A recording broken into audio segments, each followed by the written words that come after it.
மனிதாபிமான அடிப்படையில் காவிரியிலிருந்து நீர் திறந்துவிட வேண்டும் என்று தமிழக விவசாயிகள் விடுத்த கோரிக்கையை கர்நாடக முதலமைச்சர் சித்தராமையா நிராகரித்திருக்கிறார்.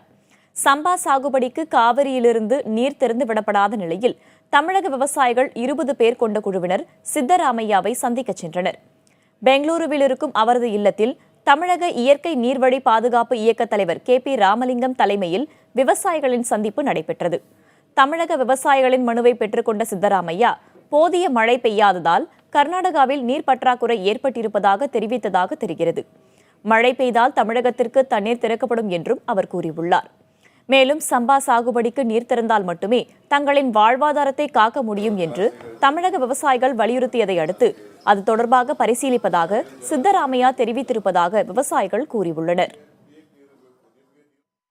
மனிதாபிமான அடிப்படையில் வறண்டு கிடக்கிற டெல்டா பகுதிக்கு நீர் விட வேண்டும் என்ற வேண்டுகோளை வைத்தோம். அவரும் இன்முகத்தோடு வரவேற்று எங்கள் நிலையும் கஷ்டமாக இருக்கிறது, எங்கள் மாநிலத்துக்கே குடிநீருக்குத்தான் இந்த அணைகளில் தண்ணீர் இருக்கிறது என்கிற நிலையை எடுத்துச் சொல்லி, இருந்தாலும் உங்களுடைய கோரிக்கையை ஏற்று பரிசீலித்து நல்ல முடிவாக தெரிவிக்கிறேன் என்று கூறியிருக்கிறார்கள். அணைகள்லாம் நிரம்பியதற்கு பின்னால் தண்ணீரை விடுகிற போது எங்களுக்கு அது தேவையில்லாத சூழ்நிலை உருவாகிவிடும்.